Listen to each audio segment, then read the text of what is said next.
Hey Tom, this is another little episode of our demo extravaganza, and this one's kind of really more specifically along our new messaging around troubleshooting or remediation for any desktops. And more specifically, it's fewer support tickets, close faster, which gives you a better desktop experience for your employees and your IT people. And in that vein, when I think of what we're going to talk about today, these new dashboards, I think that's more of a proactive. Once I get through all of my reactive stuff and get that under control, now I have time to proactively go out and give people or help people have a better desktop experience. What do you have for proactively monitoring devices and applications? Right. We actually have three new dashboards. We have the application performance dashboard, the network performance dashboard, and the device performance dashboard. And these, like you said, are kind of geared to be more proactive. So maybe your upper level managers might be looking at them, gathering this information, because it doesn't gear in on one particular device. It kind of shows you the basic overview of it. Yeah. Um, so the first one we're looking at here is the application performance, and this is running in our lab where we don't have a whole lot of devices. So this information's going to be a little bit more condensed. We were on a customer's site tenant the last week where they had 9,000 devices, and we actually have tenants with, what is it, 90,000 devices that they're Yeah. monitoring. Yeah. Yeah. Yeah. So trying to aggregate all that data is so important. Um, so the application performance dashboard's kind of broken into two parts. The top part shows the aggregate data, and then the bottom kind of shows specific problem areas. Hmm. So the first thing is you can divide applications into, business applications, the other one into maybe non-business related applications. So you can kind of get an idea of where people are spending their time. And you can YouTube and define. Facebook.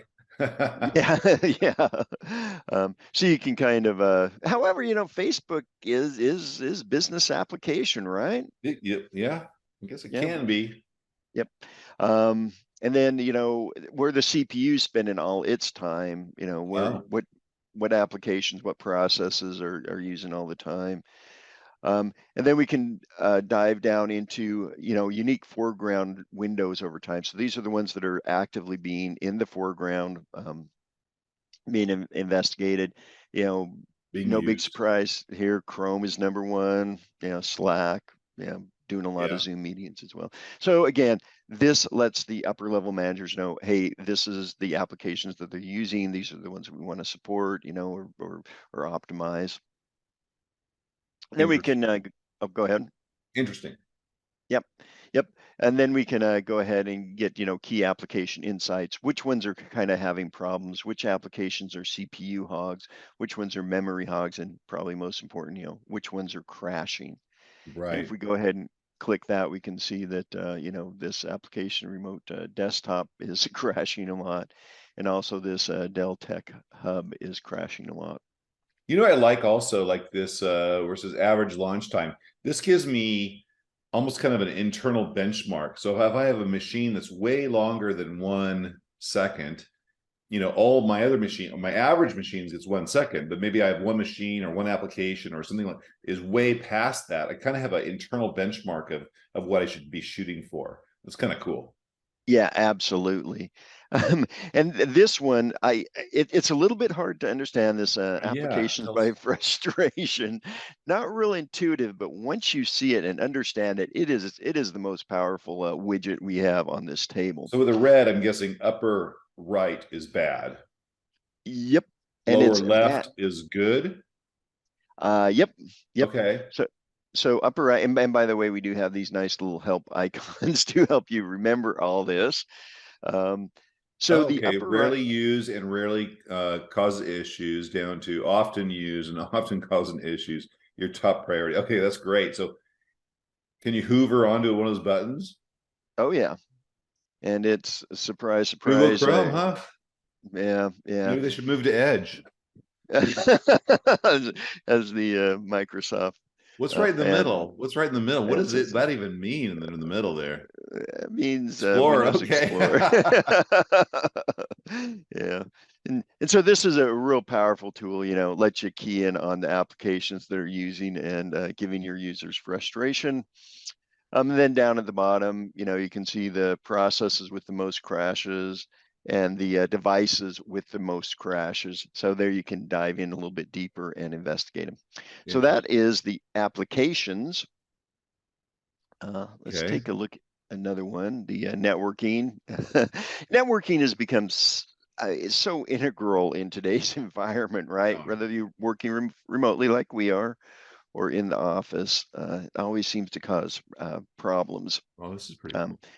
and one of the cool things we do is we go out and you can monitor 3 different locations from each device to see how their performance is. For example, by default, we go to Google, 8.8.8, Yeah.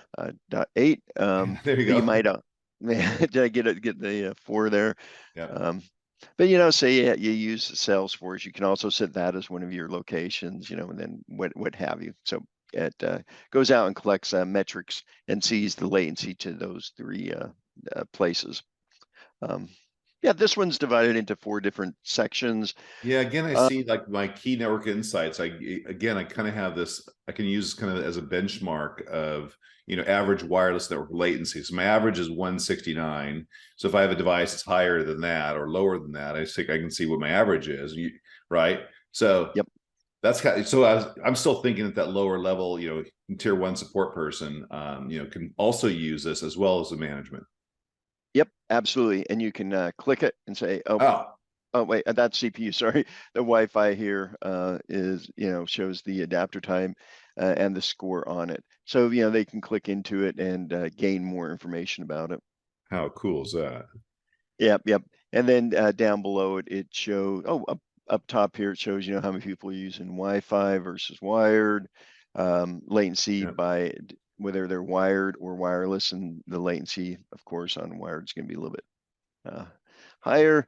And yeah. then one of the other neat things we do is we go out and figure out the ISPs and see if there's some kind of uh, correlation between ISP time, latency time, um, and yeah, the ISP, the latency from each ISP. And maybe if you have one that isn't performing well, you can go talk to them.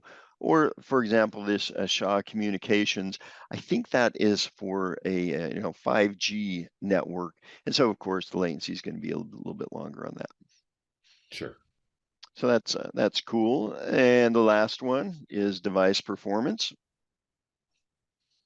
And this allows managers to kind of quickly assess the performance of the devices and their user experience. Have 3 different sections with it. Yeah, you can Well, that's see, interesting. I'm also looking, okay, I'm also looking the next one over, device score over time. I like this one because like if a customer deploys a patch or a software update or an additional piece of software and it starts having problems, you can see the date that thing started declining on this device score. And you're like, what happened back on that date? Oh, we deployed this thing, right? correct. You can set the time frame for this. We've been looking at last year, but yeah, maybe you just want to take a look at the last 7 days, get a little bit more granular look at it. Because, Hmm. like you say, you deploy a new application, all of a sudden the device score goes down, and this is a super metric based on a bunch of other Was metrics. that a good thing or a bad thing? Yeah, exactly. Do we need Right. to roll back or That's super not roll cool. back? Yeah. And then we can get key insights as well, user reboots, crashes, and we can take a look at the devices, which ones are performing well and which ones aren't, and that's the top 5 models and the bottom 5 models. Wow. And we might want to set the benchmark. We don't care if there's less than 5 because or 10, just because they're just aren't that common in our environment. But it So we can go looks ahead like and set that. you can really keep hardware vendors, ISPs, application vendors really accountable with this tool, right? Absolutely, absolutely. Um, and yep, and like I said, this is kind of geared towards upper level management, so they might want to click the crashes and see what processes are causing these application crashes. That's super cool. I wish someone would write a blog about this. We do have a lot of blogs. And talking about that, Jeff, where can people go to get more information? ControlUp.com, and under ControlUp.com products and physical desktops, you can find way more information that we're talking about. And I do believe we have a blog coming out on this subject that we discussed today, right, Tom? Absolutely. And you can click this little clicky thing and you can schedule a demo. And our demos tend to be, pretty technical, but we can talk to higher level managers if we want to. Just kind of let us know what level you want to do it. And here's all of our blogs. Love it. And so, regardless if you're having unexpected device crashes, you're wondering if an application update affected you, we can take a look at device performance, network performance, application performance. These new dashboards give us a quick way to access that overall health of your environment. And then, you can use those hot links to go ahead and deep dive into a specific device. That's fantastic. Hey, thank you, Tom. Okay, thank you, Jeff. Bye. Jeffrey. Thomas.